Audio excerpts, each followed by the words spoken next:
Hi, hello. Welcome to the Griffon Show. And an honor. What a great day to be with you on a terrific Tuesday. We're here in Baton Rouge in the studios of our friends at Guarantee Broadcast and Talk 107.3 FM. We appreciate those folks allowing us to come in. Always good to go to all of my markets. When you want me to come in, let me know. We come. 844-766-6607 and Matthew James Tax Pro Hotline if you'd like to be part of the program. We're going to jump gears. I got a lot of stuff to cover. Bernie Piston out will join us later. I actually have a restaurant. Now you hear Dino's Pizza and Prejean's all the time. I got a restaurant coming from here. John's over there saying, boy, I hope they bring something to eat. Man, I can so. tell. Great. Yeah, I know you. By 11 o'clock, you're going to be hungry anyway. Oh, So yeah. I know you're going to be. Anyway, we'll see. We'll see if my friend Stick makes it. And anyway, we'll talk about that later. But first of all, we have John Fleming join us. He's our state treasurer. John, how you doing, bud? Hey, good morning, Moon. Doing fantastic. All right, let's get in a little treasury business first. A couple of things. One, I want you to explain. Well, actually, two things I want you to explain.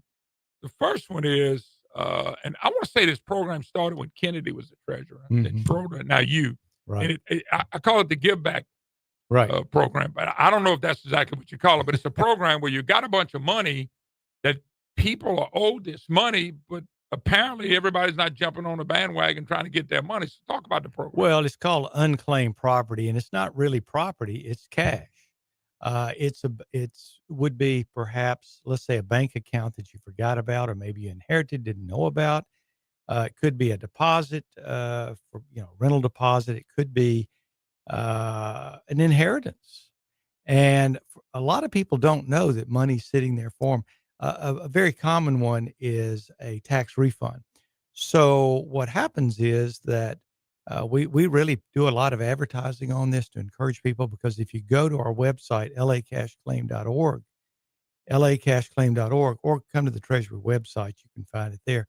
You can just put a little bit of information about yourself, and that you will find out there's money waiting for you there. Now, the reason I say that is this is not a few dollars laying around. Now, for you, it may be $50. For somebody else, it may be 50,000. Yeah, absolutely. Talk about how much money sitting there. We have a total liability, Boone, of $1 billion, and claims are coming in all the time, and money's going out all the time. Once or twice a year, we do what's called data matches, where we go to the Department of Revenue and we match up our issues with names and identities, and we'll just spontaneously mail checks out. We did it in June. We sent out 143,000 checks amounting to $34 million. Remember, 1 in 6 Louisianans are owed money on unclaimed property. But it's also people that may have put down a deposit, didn't get it back. Yeah, I mean, there's a big list of things you might have gotten money back for. These institutions throughout the state, and even in other states like banks, for instance, or investment houses, if there's less or no activity over a period of time, they're required by law to turn that money over to us. And so, and sometimes it's small amounts. We had one gentleman that was owed $20,000, and he would not return our phone call, Moon. And the reason you want to move that into the Moon Griffon account, I'll call you right now. John's got his phone out. He said, put it in his account. He'll call you right now. Well, but he thought it was a scam. And we finally. Well, I'll be honest with you. If you call me and tell me I get $20,000, I believe it is the same here. Same here. But we got him to come to a meeting. I showed him my credentials and handed him a check right there. We had another gentleman that was owed $220,000. I know he thought it was a scam. Well, we couldn't find him. He was homeless, and we got the money to him, and he passed away subsequently. But still, we did get the money. He was homeless?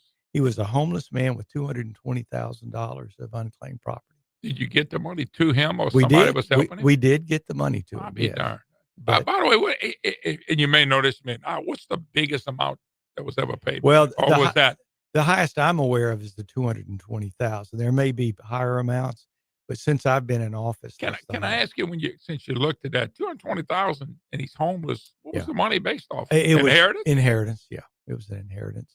But some people, for instance, they're given by their uncle a savings bond or some kind of investment account, and it goes 40, 50 years, and they're not even aware of it. It gets turned over to the state, and wow. And then somehow they find out about it and they claim it. So a lot of times people don't claim it at all. So and I'm gonna say this too.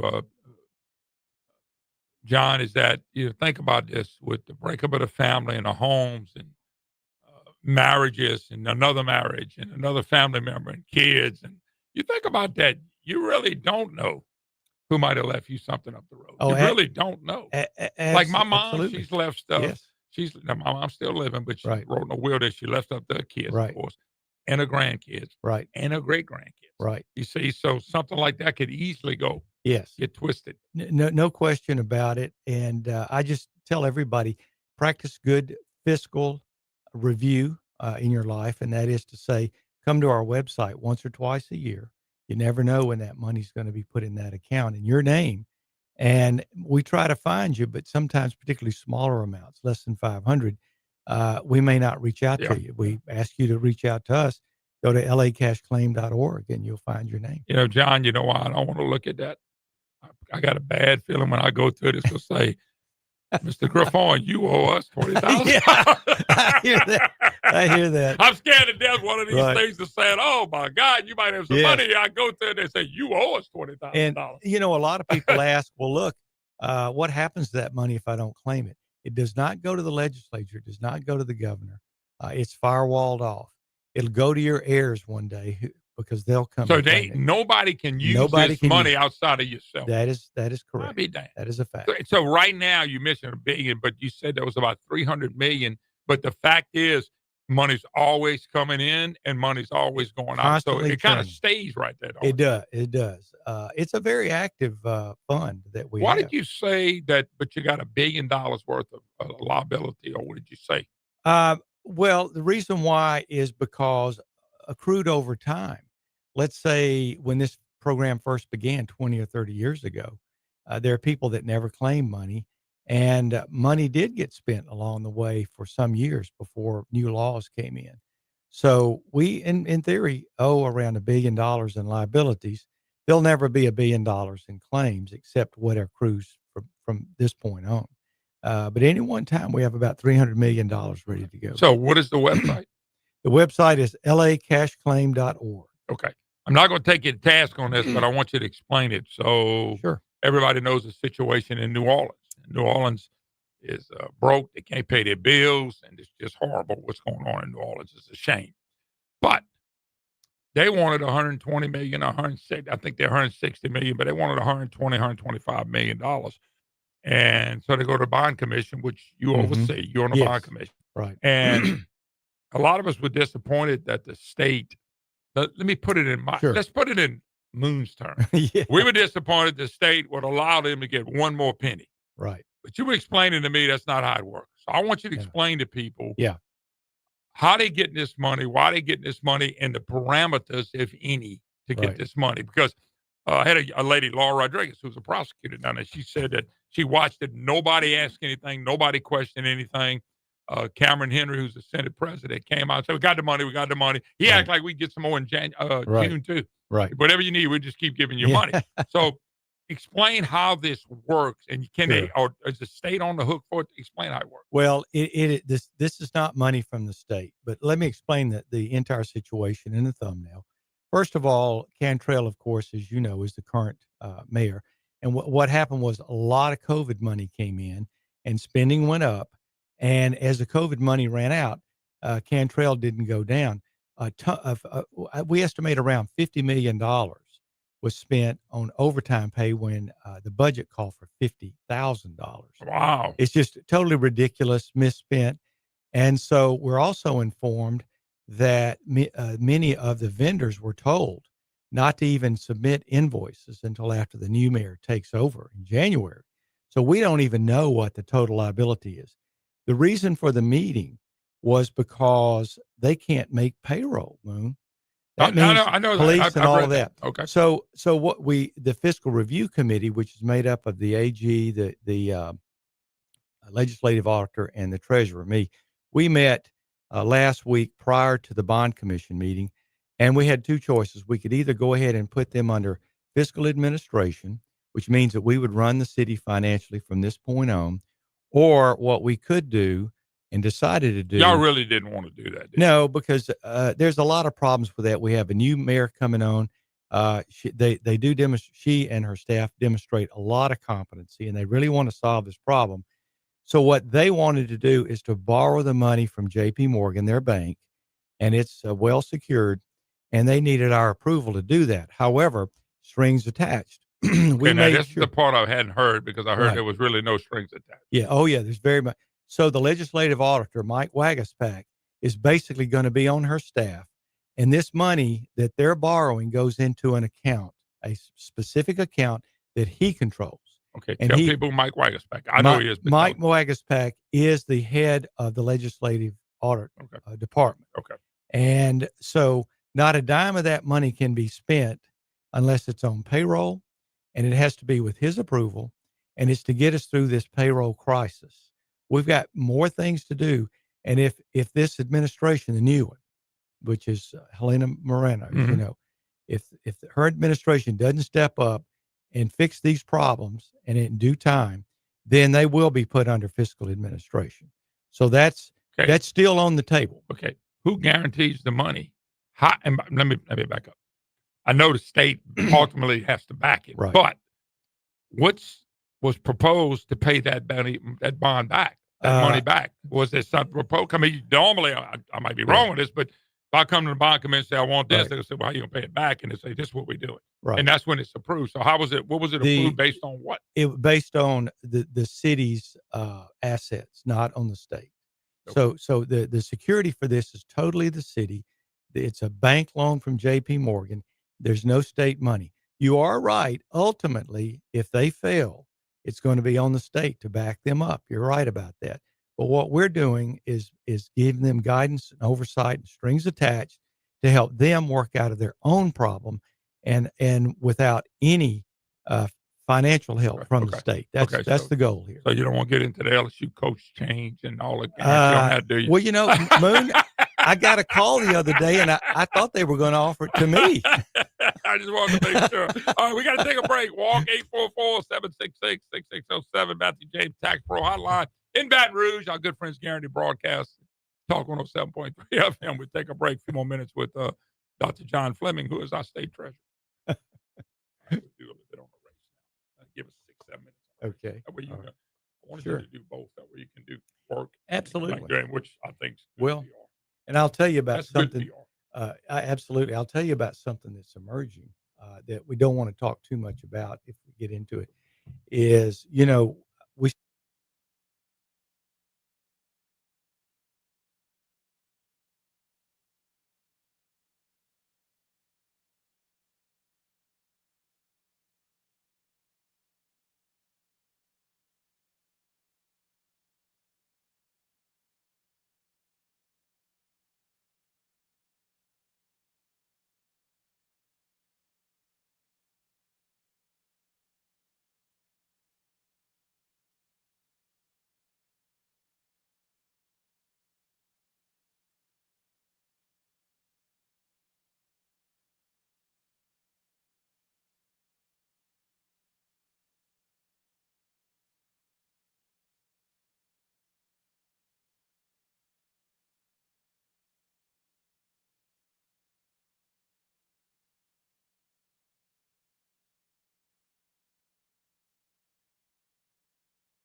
Bernie Pinson to join us at 10. So let me take a break. Be back. You're listening to the Moon Griffon Show.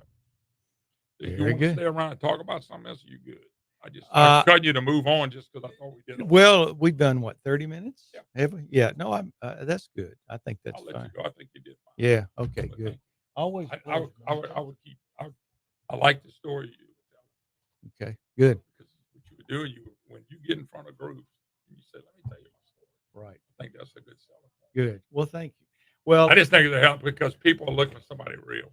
well, right. And what I figured out over Every time time is, Cassidy talks, it sounds fake. well, people don't like to listen about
Hi, hello, welcome back. It is the Boone Griffon Show on the road, Baton Rouge to Louisiana, where I was born and raised out of Plaquemine, but ended up at school up here. So this is my stomping grounds in Baton Rouge area. It's just my stomping grounds. What can I say? And Plaquemine is what, Plaquemine's a little small town, great people, but you didn't that wasn't your stomping ground. You came up in Baton Rouge to have your stomping grounds. Anyway, Matthew James Tax Pro Hotline. You can always email me, moon@moongriffon.com. By the way, I didn't say it, but we are having a Cane River pecan giveaway. John, remind me to get you some Cane River pecans. Hey, John, I appreciate that, I'm man. just Sounds telling good, you, man. if you let me forget, it's your fault. That's Right, right. that's all. You got my Making a number note right now. Yeah, you can text me, email me. It's not a problem. But folks, the Cane River Pecan Company, I've been doing business with them for probably 15 years. I order them for my customers. It's great to give to family members. Ordering is so easy, man. And I'm telling you, my customers love Cane River Pecans. They got selected flavored pecans, pralines. That boudin pie, John. Woo. Boudin pie. Boudin pie. Got a little taste of everything in it, man. The pecans, the sweet potato. Ooh, dude. And guess what? How about a little boudin? Oh man, it is Louisiana and South Louisiana all over. And anyway, I love working with this company. It's family-owned, Louisiana-based company. You know me, I'm a Louisiana guy. I push Louisiana companies. Cane River Pecan Company. Look them up online. Go to caneriverpecan.com. Caneriverpecan.com. Caneriverpecan.com. Do what I do, folks. Give pecans away. And by the way, we're going to give away some pecans at the end of the second hour. And all you got to do is email me, Moon, I want to win. Moon@moongriffon.com. Say, I want to win. But leave your address. Some of you folks are not leaving your address. If you don't leave your address, how can you win? When I send a pecan. That's a good idea, John. You can win. If I pull up somebody that don't have an address, you can win it. Just send it to me. Just send it. I'll get John to send me his address. He don't mind. Am. That's how you do, John. You go to moon@moongriffon.com. Say, I want to win. Leave your address. You got a chance. All right. So I got a lot to cover in this next 25 minutes. First thing I'm going to do is there was an article written by Johnny Edwards called The Center Square. This is probably a hit on Bell Edwards as much as anything, but it leads into the Landry administration. Although they say some of these numbers they don't know, but this is really a whitewash of Bell Edwards ever being governor again. It says awash with billions per year in federal money, Louisiana funding surges. And when you and I said this about Bell Edwards, and I'll say it again, I don't care if you like me or not, he was a horrible governor. He made Louisiana so dependent on the federal government. His Medicaid increase was the greatest thing he did. That's out of his mouth, not mine. Was a dependency grab for all these people to be on insurance, or should I say on government need. You got to have the government to satisfy you. And Edwards did this. Edwards did a lot of this. But the article's pretty interesting because you know what's funny when I read an article like this? Y'all heard everything that I'm going to share with you from me already through the years. Not in the last year or two with Landry, but with Edwards and before Edwards. I've been telling y'all about this. Nobody listens. We just made ourselves so dependent. You can't be dependent. You got to be independent. You can't be dependent on the government. The federal government is broke. And when people start getting hit because the federal government can't give them money, they're going to realize. And the state of Louisiana is going to be in that position. That's what it says. Louisiana's annual budget swelled more than 71% over the past decade. 71%. Meanwhile, people have been getting the hell out of here. Government grows. People leave. We don't have the jobs. If companies would grow and jobs grow, which Jeff and them are trying to do now, then that all changes. But our government has grown 71% in budget in a decade. 71%. Ticking up years after year on a Democrat governor expanded Medicaid. While the pace of spending allowed under a Republican governor elected 2 years ago, the bottom line, he says that spending has slowed tremendously under Jeff Landry. The bottom line keeps an analysis of state records by the Center Square found. Louisiana funding increased more than 27% during the peak pandemic years. Since 23, the budget went up an additional 14%. Budget watchdogs blame Louisiana heavy reliance on federal dollars. So when y'all laugh at me when I say, I know people laugh at me, they're going to take their federal money. Wait, the federal government, they're going to give it to somebody? It may as well be me. They're going to give it to somebody. We may as well take it. I told y'all that attitude, for lack of better words, sucks on a good day. That's what they say. Oh, we may as well take it. Somebody's going to take it, man. Yeah, we take it. We get in line and take it, and it hurts us, and it makes us more dependent, and we don't grow. Okay? They called the trajectory unsustainable and warning of a fiscal cliff. If Washington ever tightens the spigots, folks, I've been telling y'all that Washington has no money. Everybody's running to Washington getting that money. 38 trillion, soon to be 40 trillion in debt. I don't like when you talk about all that. It's doom and gloom. It's not doom and gloom. We got to fix it. At worst, they say it could lead to a statewide financial crisis similar to the one facing New Orleans.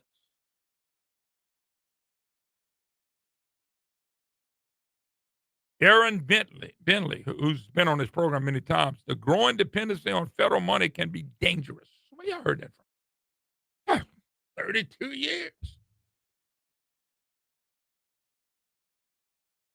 She's an expert, policy expert at the Pelican Institute for Public Policy.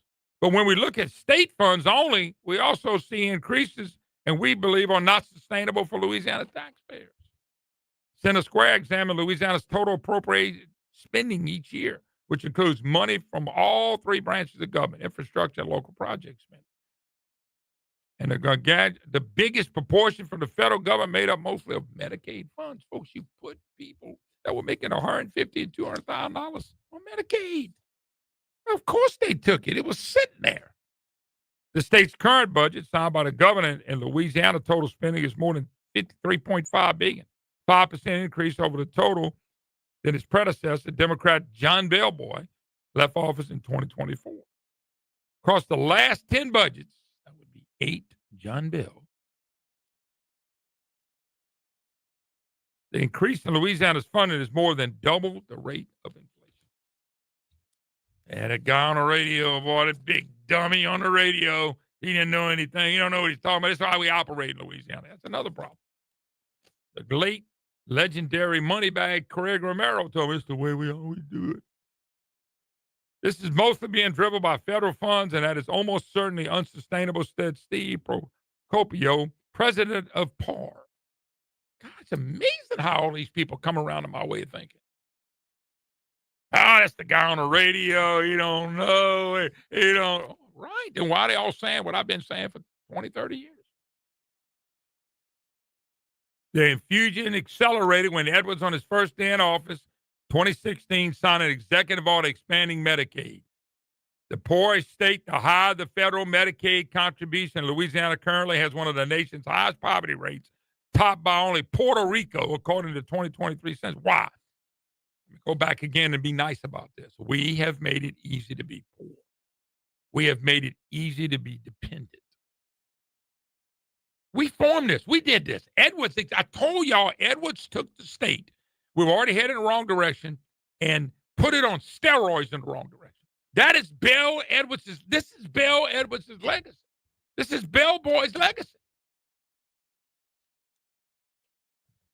If somebody get Bell to come on the show, we'll talk about it. Annual budget increases on Edwards, 7.6%. 2020-21 went up 15%. 18.9% increase in the Department of Health, which administers Medicaid. Folks, Medicaid is not free. You don't get all free money. You got to put matching funds in money. The health department makes up 43% of the current budget. The biggest concern I have about the sustainability of our budget is at some point the federal government will start making changes, Procopio says.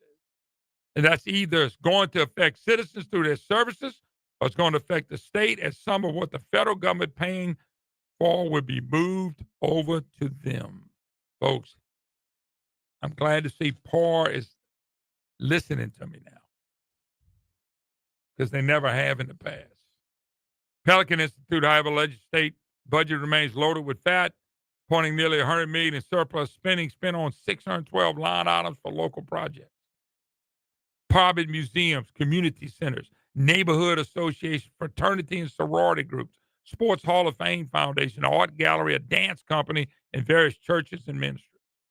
If you know anything about Louisiana politics and Louisiana history, you know that old habits die hard. Local leaders come to Baton Rouge, kiss the ring, and get their project. All right, Walker, we got to take a break. I had to share this with you. They've caught up with me. It ain't fussing. It ain't bickering. It's just a matter of wanting to make some changes that make the state better and quit catering to just poor people. We got to take a break. You're listening to the Moon Griffon Show.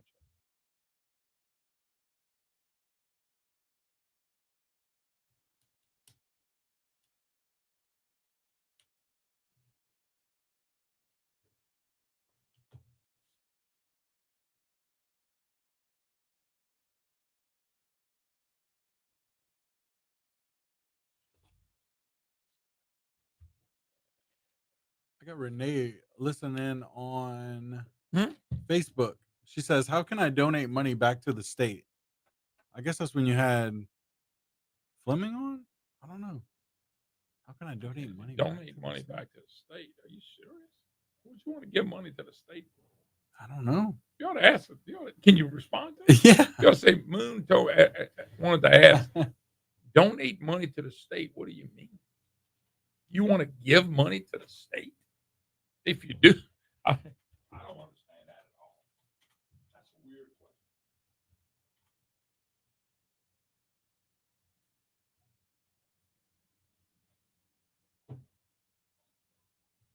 John, did you come in when y'all do election stuff? Do you come in and help?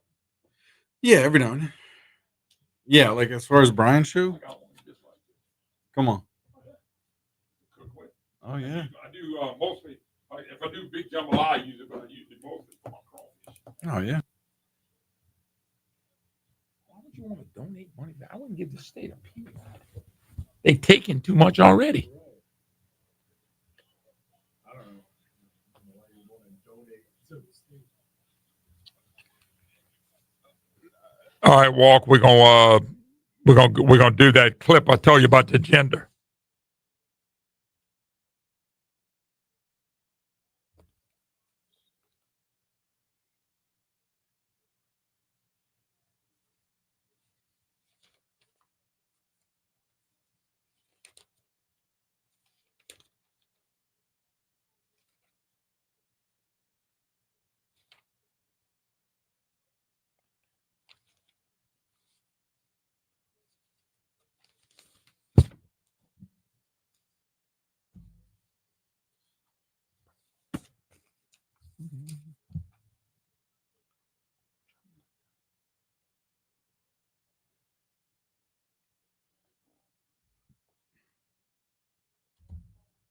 Did she respond to you? You did send her something? Donate money to the state? John, we ain't had a hurricane here in 2 years. I thought it was gonna get worse and bigger and badder and stronger. Huh? Oh man, I'm telling you, it's supposed to get bigger and badder and tougher.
I heard Jess broke an ankle or something.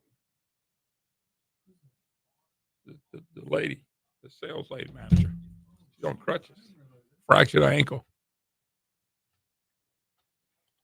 Hi, hello, welcome back. It is the Moon Griffon Show. Great to have you back. 844-766-6607, Matthew James Tax Pro Hotline. Don't forget, we are giving away some Cane River pecans. You got to just email me, real simple, moon@moongriffon.com. Say you want to win, leave an address, and that way if you win, we'll, matter of fact, I already got response back from a couple people, got pecans. I love them. And they will love them. You can't help but to love them. They're so good. So anyway, you can do that. Just email me, moon@moongriffon.com. And I'm going to talk a little bit more with Barney about this, this billions of dollars in money and budget skyrocketing. And by the way, Jeff and them have done some different things. But Bella don't forget, he raised $7 billion in taxes. $7 billion. Over the course of all the taxes, it was $7 billion. Then he expanded Medicaid, which cost us money. Then when the hurricanes and the flood came, man, that dude lined up and got every penny he can get. We just became we became more of a dependent state. And it is part of our problem. We dependent, we make it easy to be poor here. People don't like when I say that, but it's a fact. If I wouldn't say it if it wouldn't be true. So it's but I'll get more on it. I want to play a clip. So this person was asking, I want to say this is in Michigan. And I had my scripts here and it's gone. They didn't print this morning, right? So I got a little clip. You got a politician, they're asking somebody about how many genders there are. And I want y'all to listen to this because this is so foolish. We already know it's two genders. That's never going to change, never can change. You can believe what you want to believe. But this is embarrassing. This thing went viral because when they were asked, they could not even answer, wouldn't answer. And so listen to this tape.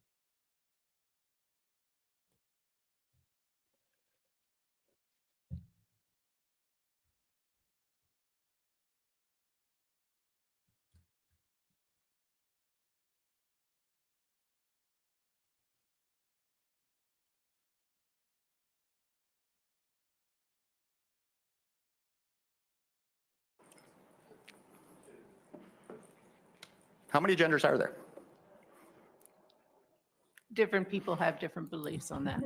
Well, you can believe all you want, but science says there's two. So why is it that we believe we have to put this indoctrination into our you can believe whatever you want, and that's perfectly okay. And any parent can believe whatever they want, and that's perfectly okay. And any politician can believe whatever they want, and that's perfectly okay. But why are we putting it in the curriculum to educate our children about that? Bingo. What's the reason behind that?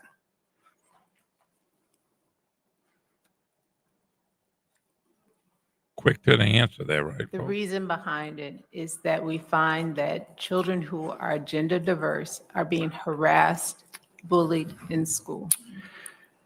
We can't make education gains if students feel unsafe. Wouldn't disagree with you on that. Completely agree that we have to keep our children safe.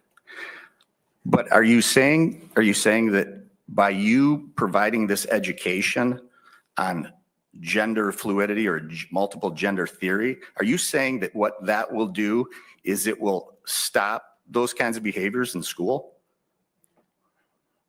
The standards point to understanding tolerance, inclusivity, and based on what we know from Massachusetts, it has made a difference. Jesus. All right. So, folks, she can't answer the question. She answers the question. Different people have different opinions. We've been knowing male and female since time began. This is just a fact. It's a godly fact. It's a fact. And they're accused, a good point by somebody, they accuse conservatives of not sticking to the facts and the scientific facts during COVID. Remember that? Oh, you got to stick to the facts. All science. And you got a lady right there, head of an education system in Michigan, sitting there going, we don't have no facts when it comes to gender. We got facts with COVID. You had to believe it was COVID. You had to believe in the vaccine. You had to believe. And if you didn't, you were not. What about this? We got God on our side. We got science on our side. We got thousands and thousands of years on our side. And all of a sudden, we we got a problem with the easiest thing known to mankind is gender. By far the easiest. And by the way, if you go male to female, female to male, what's another gender? There's 19 of them. Can you go to something else? I can't believe we argue this and teach our kids. Well, we got to protect kids because nobody should be bullied for any reason. Nobody's going to argue with that. That's an easy argument. But by providing this perverse way of doing things, you're creating the problem. You're making it worse. You're making it worse.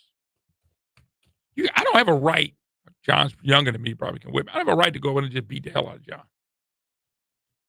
You don't have a right. By the way, John, just let me flip it. You don't have a right to come beat me. I got this big old spoon looking like a baseball bat. I'll play ratty-tat-tat with a baseball bat upside your head. You come touch me. That's right. What I'm saying is nobody has the right to do that. So you don't have to make up stuff. Well, we got to do this gender. We got to teach these kids that. No, you don't have to teach them anything. Parents ought to teach people at home. You don't pick on people. You don't bully anybody. Schools could emphasize that.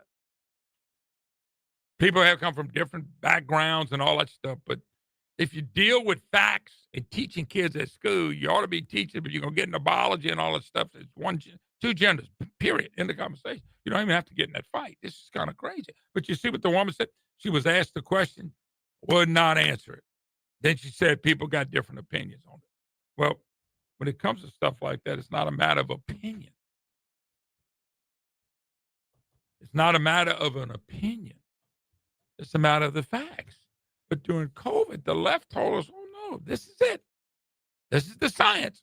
You remember weighing 6 foot distance. You realize when we went through COVID, they said follow the science. There was no science in 6 feet, being 6 feet apart. There was no science in wearing a mask that you bought at the local grocery store. Okay, and as far as the vaccine, I'm not a doctor. People did what they wanted to do. But my point being, there was no science. They told us to follow the science, and if we'd have followed the science, we'd have blew that away. Why don't we follow the science on gender? It's real easy. This ain't hard to figure it out, buddy. If you can't figure this out, most people in kindergarten had figured it out. All right, we got to take a break. When we get back, Bernie Pissinat joins us. We'll visit with him. You're listening to the Moon Griffon Show.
Back. It is the Moon Griffon Show. We're on the road in beautiful Baton Rouge. Talk on 07.3 FM. Our friends at Guaranteed Broadcast will be here for at least the rest of this hour. And 844-766-6607, Matthew James Tax Pro Hotline. You want to win some cane rub pecans? They're delicious. You'll love them. Just email me, moon@moongriffon.com. We'll pick another winner today. And I would appreciate Cane Rub Pecan, a great Louisiana company, doing what they do. Bernie Pinson joined. Bernie's been known as a pollster. He's worked in politics. I'll say, damn near all his life. If you hadn't, it felt like all your life, huh?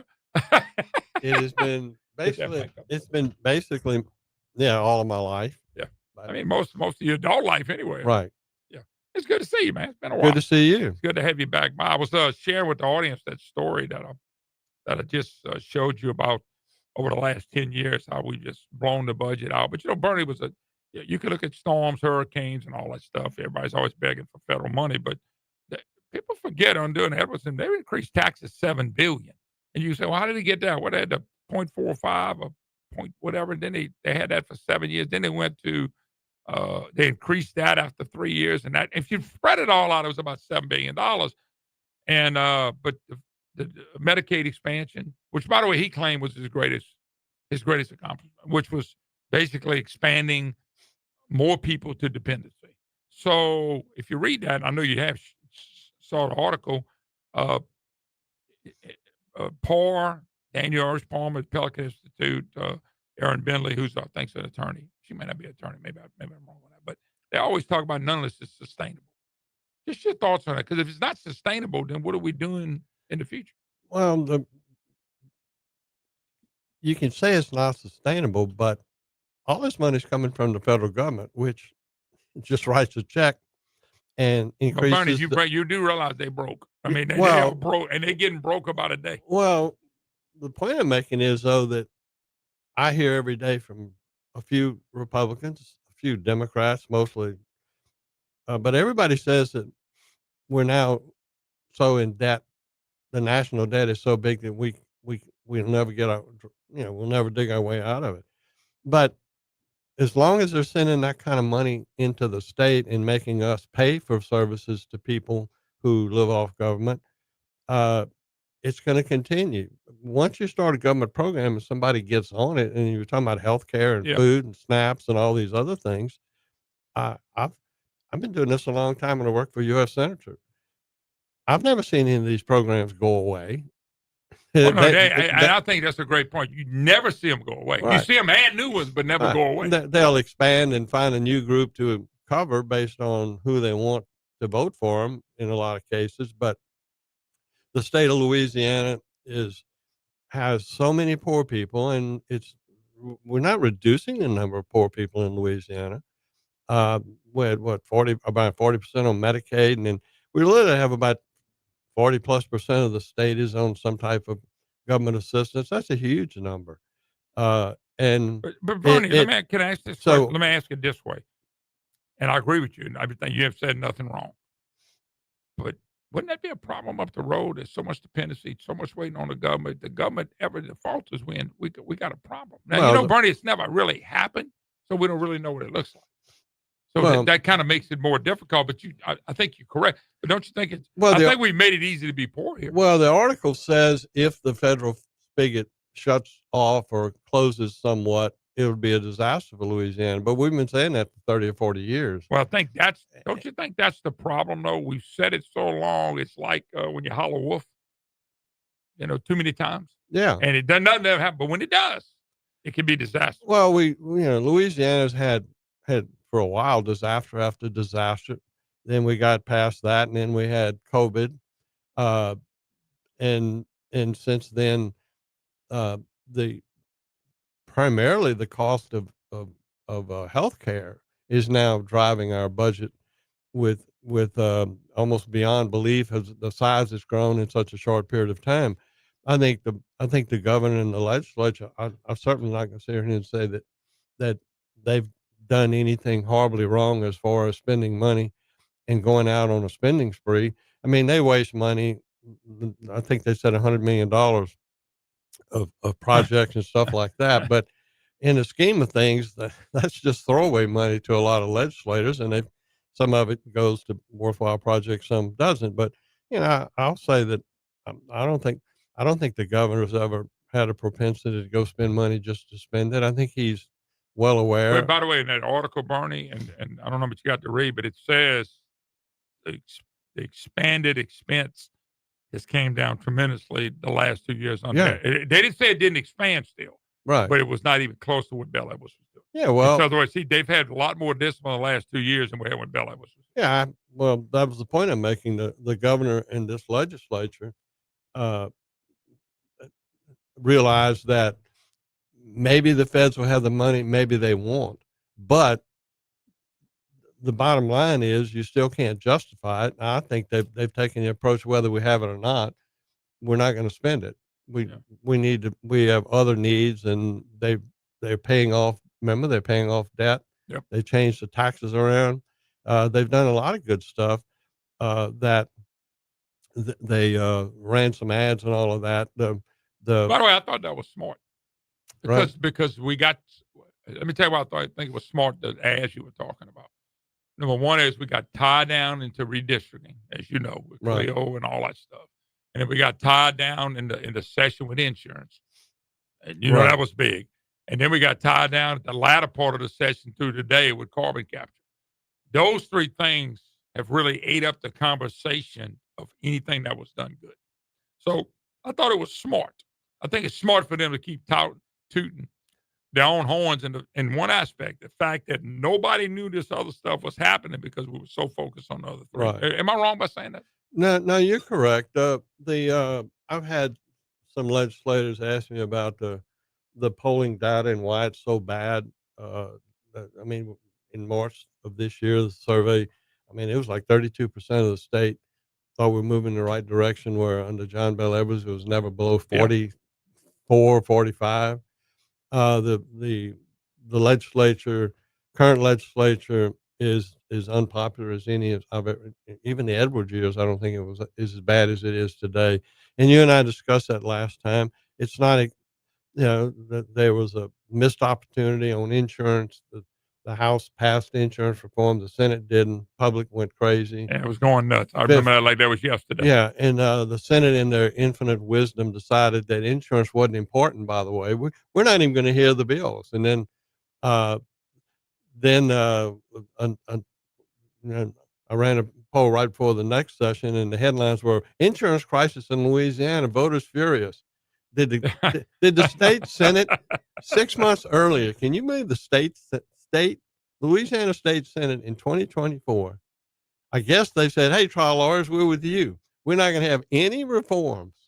Oh, I mean, if you look back in my political career and you look back at the dumbest group of people ever politically, and I like a lot of them personally, but as a group, they decided that the House was wrong. We're not going to hear any insurance bill. So you're suffering from that. And the other thing is the legislature, you can run all these ads you want, but here's one of the things you better remember.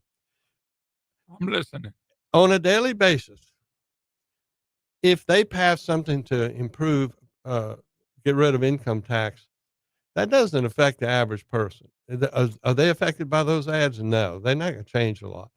When people sit down at night and they have dinner with the kids, or they put the kids in the school bus, or their daughter comes in and borrows a car, needs a car or whatever to go to LSU, on a daily basis, people are more impacted by that. I remember when Mike Foster passed. Bernie, because people are running around not paying attention. They worried about taking care of kids and their families. And we got a game tonight. School work, all that kind of stuff. Well, the bottom line is the numbers aren't that bad if you were an individual legislator, but to me, it's almost embarrassing that a legislature could get so out of whack with the voters. But remember, you can do all the income tax swaps you want, but for that, for 50% of Louisiana, that didn't even affect them. They did get a sales tax increase, and in the poll, it showed up that they were the lower income, the people, they were more disgruntled than they've ever been. So, but that's a good move. we want to do stuff like that, but I'm not saying we shouldn't have done it. I'm saying on a daily basis, the average person they don't care about things that are going to Okay. improve their kids' lives. They're selfish, unfortunately, but they worry about on a daily basis is the legislature taking care of them. One of the reasons I brought up insurance, Clio, carbon capture, I think it's easier for those people us to relate to that. Yeah. When you start talking about all this other stuff, that's just gobbledygook. They don't, okay, whatever. But the three things, remember when they tried to get Bobby Jindal was in office, they tried to do a pay raise. People went nuts. Okay. And ended up not getting a pay raise because Bobby had made a promise. The reason I brought up that is because not because of gender or anything like that, that was easy for people to see. That was easy for people to remember. Right. That was easy for people to get mad at. It's easier for them to get mad at insurance because they don't feel like the insurance is going down. That's easy. That's it. And so the low hanging fruit is those 2 or 3 things I mentioned because people can understand them. All this other stuff gets a little bit more complicated, so they don't understand them. Well, the governor and the legislature passed stuff to reduce taxes on the oil and gas chemical industries, switch taxes, reduced them. You and I know that in the long run, that's good for the business climate of Louisiana. Yeah. But what the legislature, uh, who looks at the polls and says, "Why are these people so mad at us?" They don't care about all that stuff that you're doing. That's something that's going to benefit their kids or maybe whatever. And by the way, all that talk, we still have 40% of the states unemployed or on government assistance. Yep. And those people are never going to give you credit. And we all say that we do these things for jobs. Job creation is the solution to getting poor people off government assistance. Well, we've been at 40% for a long time. That ain't never changed. And it ain't changing. So how successful has the legislature really been? Yeah. Let me take a break. His name is Bernie Pinson. I had more to talk about when we get back.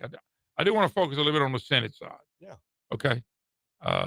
And as the Senate led by Cameron Henry, they're really in tune to what people need. Anyway, we'll take a break. You're listening to the Moon Griffon Show. We'll take a break. Be right back.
Hi, hello, welcome back. It is the Moon Griffon Show. Thanks for being back with us, folks. Talk 107.3 FM, my good friends at Garrity Broadcast.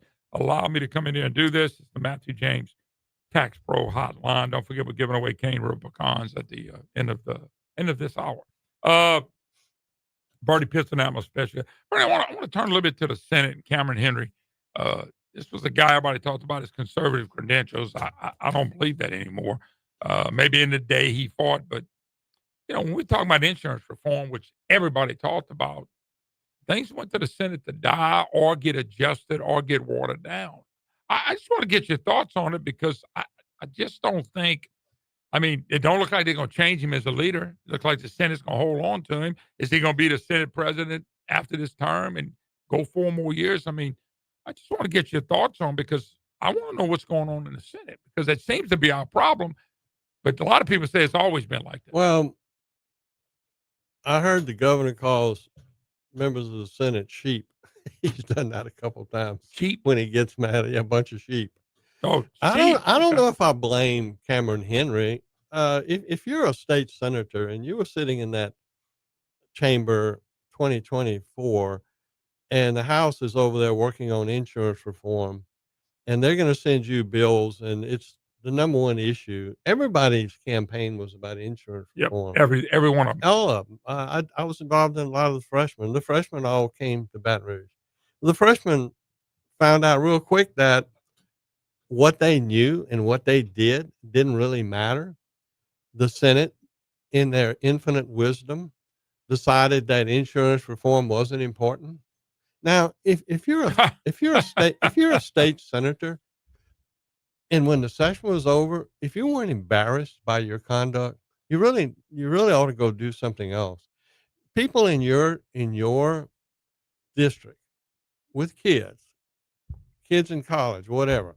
Every time they get a bill from State Farm, whether it's or Allstate or anyone, every time they get that bill, I mean, I know they talk to me about it. They open that bill saying, "My God, how much is it going up? Where am I going to get the money? The kids in school, I got to pay for my daughter's. I have 2 kids in college, and I'm paying for their By insurance." the way, Bernie, a buddy of mine just texted me. Just got auto insurance renewal, went up 13%. That's real people. Well, my homeowners went up recently. Yeah, but they said 13% just on that. Well, insurance. but if you're sitting in the Senate and you don't know that your people, your voters, are suffering with high cost of insurance, and the bills come up, they come to the floor, and it's said, "Wait, where's those insurance bills? Why don't we vote on those?" People back home really want that. You know what they did? Nothing. I mean, absolute. I guess you have to say the trial lawyers own most of the Senate. Because I would think that'd be a safe statement. Only I ran a survey in March, right before the 2025, and the headlines across crisis in Louisiana insurance. Voters are furious. Polls show that voters furious with the governor and everybody else. How could you be? It's mind. How can a senator, I'm gonna tell you, when the session ended, not know that what they did was punitive to their own voters? I'm gonna give you 2 reasons. Number one is some are term limited. They ain't gonna worry about it. But here's the other one. They know they're not gonna get beat. Bernie, I've been around some of these House and Senate members, and they know in their area they're loved. And they know I can get on that. You can get on that. We can run advertising. They ain't okay. They're gonna still love that senator, even though he votes like crap. That I think that's part of the problem. They know nobody's gonna run against them with a bank account that can really point out what they're doing. Well, but they can go home and do that. But I can also sit here and say, based on my polling or anybody else's polling, this is the most disliked group we've had in a long time as far as a legislature. Do you think it's related mostly to insurance? Yeah. Would it be related to the Cleo Fields district? Well, you got that. You got the cost of living, what's included in the cost of living? Insurance. So insurance is kicked out, but in every now it's homeowners, it was car, now it's homeowners. Well, like I've said, people care about their daily lives on what makes their life better or worse. And if you're not if you don't care, if you really don't care about your voters and what they're paying for insurance, then be honest with you, This is the most serious question I got for you. Think we'll see any turkey hunts before the next session? well, I'm just asking. that was I'll let you comment on that when I get back because I got to Hey. take a break. after I'd released the poll and the public was so disenfranchised with the Yeah. legislature on, and then the next thing you read is the trial Hold lawyer. your thought. I got to take a break. You're listening to the Moon Griffon Show.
Hi, hello. Welcome back. It is the Moon Griffon Show. If you'd like to be part of the program, of course, Matthew James Tax Pro Hotline. Email me moon@moongriffon.com. Bernie Pinson, who's I kept him one more short segment, and I got a real delight coming up after that. We're gonna have a little bit of fun. We're gonna eat too. I do it in Lafayette. Why can't I eat in Baton Rouge? I mean, it's John's over there going, I like when you eat in Baton Rouge. I like better." that. Yeah, you like that better. Though. Yeah. But back home, Walker thinks that eating in Lafayette's better. I mean, Right. you got it depends on where the food goes. That's right. Exactly. All right, Bernie. So we're talking about the Senate. Of course, we laughed about you ran a poll and then you jump up and have the turkey hunt.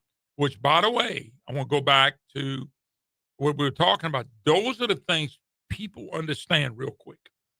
Well, I mean, don't you agree with that? I mean, that's easy to understand. well, if it's something that affects the mood and the survival of a family at the dinner table, we call it dinner table politics. Why did Trump win when he lost it? He came back, and dinner table politics was about union households saying it's too expensive to live. I trust Trump. He's going to reduce prices. He's going to find new jobs. He won with table issues. He won with it's the economy stupid. He won with on a daily basis. Who do you trust more? The cost of gasoline. Everything Trump did was to reduce prices and make America, whatever is, his little saying, great again. All of those things were resounded with voters. So on a daily basis, if you want to know, bottom line is that's what really matters. All this other stuff is important. Republicans did a good job on putting stuff in place that'll help in the future. But they did a horrible job, and it really cost them as an image of a group of understanding what was discussed at the table and what was affecting these people's lives. And that's what the bottom line is. Until the public feels more comfortable with insurance, I mean, I've never seen numbers as bad as we saw in last March. Edwin Edwards win his worst with the worst legislature ever. Wasn't as bad as the public perception of this group. And is it the House's fault? No, they did what they were supposed to do. They were drug into this by their Senate colleagues. Bernie, we always talk about what they voted on, what they did. But one of the things we never mention is the Senate shot down legislation and things that the House passed. They didn't even let them come. They didn't even let them come up forward. They shot them down before they went to vote. And I think you mentioned one a while ago, DEI. That was a good bill passed to knock all this stuff out of schools and stuff. And the Senate said, we ain't doing nothing. Well, there were a lot of bills like that as well. Well, if you poll DEI in Louisiana, it's the top priority of Republicans, except in the Senate. Louisiana Senate is controlled by, I guess, Democrats, because it's one of the number one MAGA pursuits, top priority of Trump. He's going all through government, the military, and in Louisiana, I think it was Emily Schenneberg had a bill, and by the way, she passed it in the House, but they had some. I think I told her the other day, so you can redo it, and I think she said she was. I says, what you ought to do is ask them to sign on to it. And if they don't, let everybody see who's not MAGA and who's not Trump, because you won't get reelected if you think you can get away with not being in that. And I'm not saying it's good or bad. I'm saying as you look at voters in Louisiana, that's where they are. I want to go back to something I emphasized a while ago. You said Moody is not just Henry; it's all the senators. He's a Senate president. He's the leader that shut this down. What I always heard was if a Senate president wanted something, that's what they got. If a Senate president wanted to stop something, that's what you got. Senate president wanted to add something, that's what you got. How does it not start with Cameron Henry? I mean, I guess I'm asking, is it because he's Senate president? All this stuff, I mean, they tell me a Senate president and Speaker of the House can get pretty much what they want through.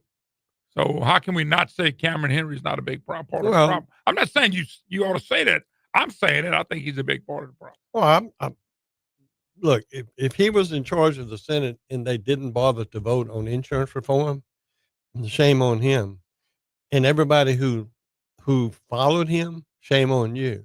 But the DEI But- stuff, they didn't have a vote on it. I mean, Henry should have. He wasn't out there in front saying, "Hey, this is what we got to do." No, look. We have a new approach. Let me say it one more time.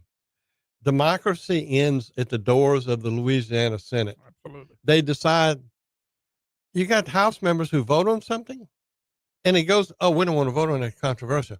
Oh, why? Because it'll be on our records, and we don't want that on our records. I saw that. And by the way, the vote is what they go down there to vote, and they said we're going to protect your voting record. That was come out once again. Oh, It look. came out of Cameron Henry's mouth. Oh, look. The new deal is why don't you take a walk so it won't make us look bad? I mean, to me, if I ask a voter, any voter, and said, would you vote to elect someone who, when a tough vote comes up, is going to walk out of the chamber and not vote? It would be 100% no. Yeah, Bernie, you know why? They sent that to vote. The Yeah, number one yeah. job is to vote. So if you're walking out on votes or not taking votes to protect voting records, and by the way, it came out of Henry's mouth, then that's not the right leader. Well, look, here's where the House is. Whether it's now or in the future, I think the House has to say, okay, what are we going to do about this? When they send bills back to us, if they haven't done our legislation, kill all their bills. I'm going to be blunt with you. They don't have the what to do that. Well, They should have been doing that for years, and now they ought to do it too. no. We haven't seen this level ever in the House and Senate. I asked two of the former speakers of the House. One of them is well known, and he told me, he said, well, they might have done that to the House once, maybe twice, and then they would have paid a price. And you can't sit there and let the Senate not vote on anything they But want Barney, to. you just gave the answer out loud. We sending this to y'all. You don't vote on this, all this other stuff, and when you send it back, don't let it sit there. The House never lets stuff die on the vine. The Senate does it all the time. Well, the House got unfairly punished in the polling data that shows the displeasure with the body as a group, but they did the right thing. It wasn't them that caused the uproar and the polling data to be so bad. It was the Senate by. I mean, I know. it's almost incredible that that in 2024 the session ended and the Senate did not pass a bill on insurance. And look, before Edwards left, They settled. you know what they were fighting about? Insurance. Remember that? It was bad when Edwards left, so it carried over. Remember they were arguing about this medical term. Yeah. They were fighting about that. The Republicans were all up in arms because he was blocking some of it. We go into 2024, and the wisdom of the Senate, which is beyond belief, like beyond stupidity, didn't pick up that insurance was the deal that everybody was looking for relief. So yeah, Bernie's running around. When I released that poll, I wasn't surprised. Okay. Yeah, it's well, I tell you what, you got really this session coming up next year will be a session if they want to get something done, it'll be this year because the next year's election year. Well, Election year, they just want to get there and get out. Well, the poll I'm talking about isn't that they want them to do specific things. The poll was about their performance over that year and how poorly they thought how little they had accomplished. Even though the poll was done in March. Now we had the whole legislative session. So did they do? Yeah, we all know that they did stuff. Like I said, the income tax swap, a lot of this stuff was good, but it didn't overcome what they had done the year earlier.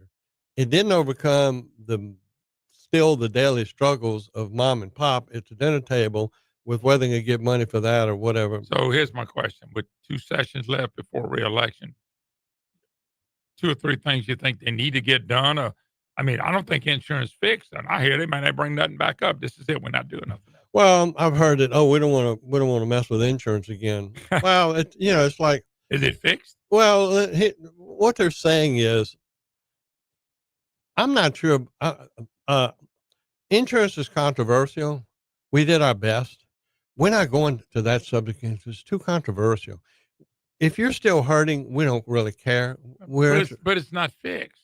no, I know it's not. Fixed. There may have been some areas that's got help them, but it's not fixed. Well, Unbelievable. you know, like I said, they don't have to do anything else. But I think people, you know, I c- I can honestly say, and nobody can refute it. This is the most disapproval group I've ever polled. Bernie, I hate to let you go on that note, but I have to. It's always a pleasure. Thanks for taking some time to come see me. I know it's hard to come look at me, but thank you for coming to see me. I enjoyed it, His Moon. name is Bernie Pinson, that folks. Maybe, All right. maybe they'll do better. All right. Well, not because we ain't going to try to watch them. All right. We got to take a break. More to come. Don't go nowhere, folks. Food and fun when we get back.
Hi, hello. Welcome back to Moon Griffon Show. I want to thank Guarantee Broadcast and Talk 107.3 for allowing us to come here. We love all our affiliates, but it's always good to go. They set the mics up for me. It's kind of cool.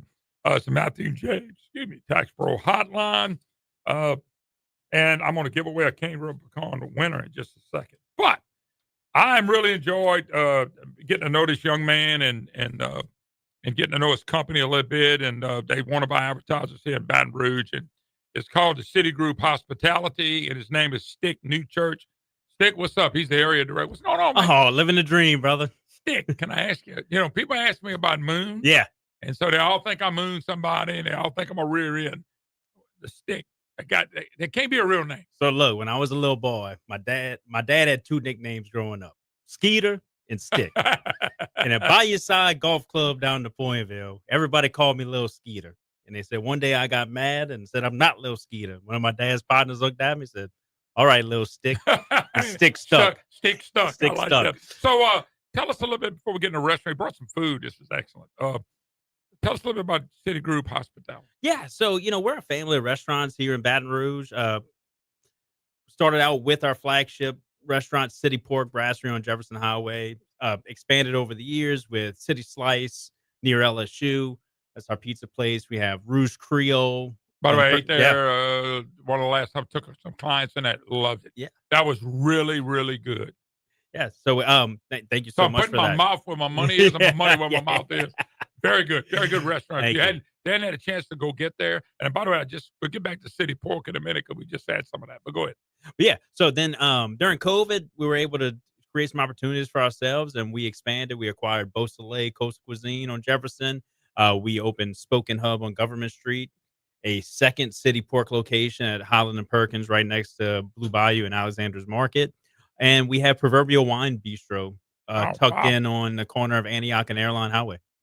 Entrepreneur, created things. Yeah, and then and there's some other things that we do around town, but another important part of our business that we do, and this is perfect for this time of year to talk about, is our City Pork catering. It's hard to believe, Moon. Thanksgiving's a week away.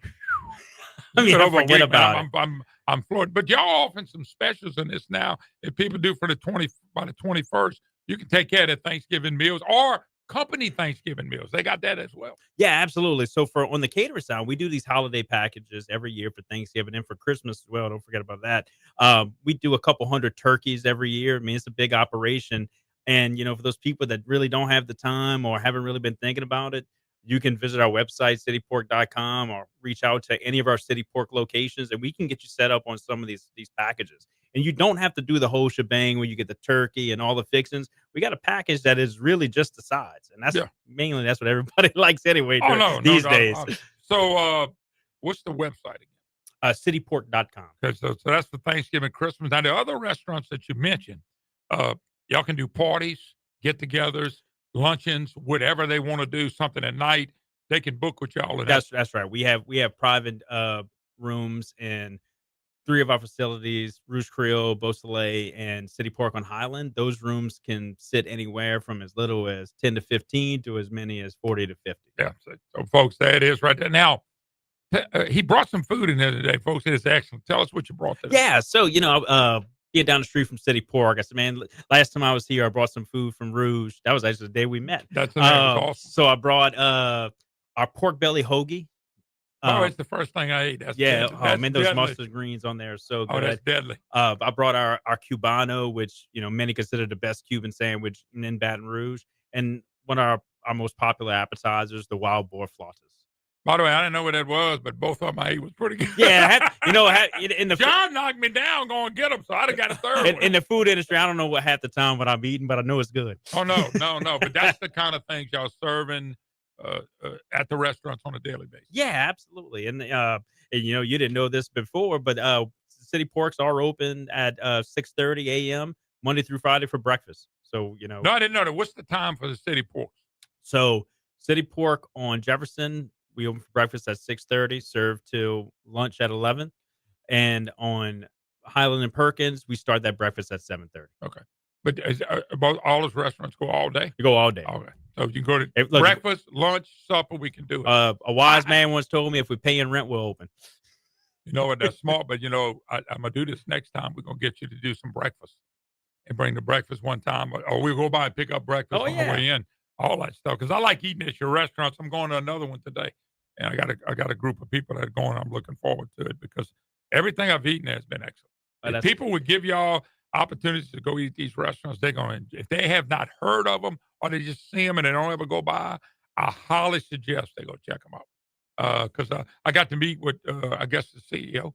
Yeah, that's our owner Yeah. and president, Patrick Valuzo. Yeah, now he was really great. It was good to talk to him. What I liked about meeting with you guys is y'all are real. Y'all just real business people that are making a living, that are trying to provide a heck of a service for people. tell his And by the way, that's what y'all do. Yeah, and look, I just tell people we're just trying to do the right thing. Yeah. But no, That's- I'll be honest with you, if you get to meet them, you're going to enjoy it. These people, Stick and Patrick, were just so super. They even took me in. I tell people they'll talk to me, they must be good people. Well, look, I've been So- been a fan for years, so Well, I appreciate it. I it was appreciate perfect. that. Yes, sir. You, the other thing I'm going to look at too is because we're going to get through Thanksgiving really quick.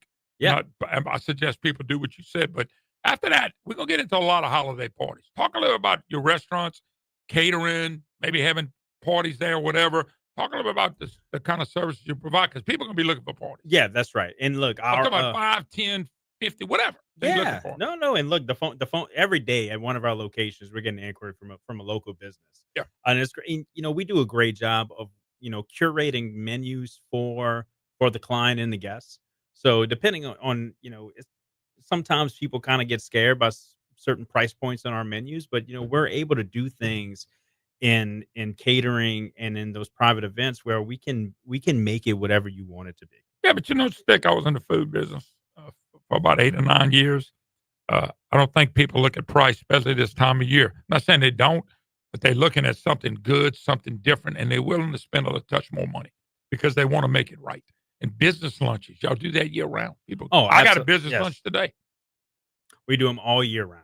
All right, website again. Citigrouphospitality.com. Okay, And then that'll take you to everything. That'll just take you to sounds right. everything. Okay, That'll show you everything that we do. but for Thanksgiving, You go to cityport.com or you can reach out by phone to any of our locations, and because we can use any location as a pickup point for you. hey folks, try these. People are really good. They do an excellent job. They do a good job serving. You're gonna love eating one. Thank you, Stick. Yes, sir. God bless you, brother. All right, folks, that'll wrap up this. By the way, Brent White, Monroe, you the pecan winner.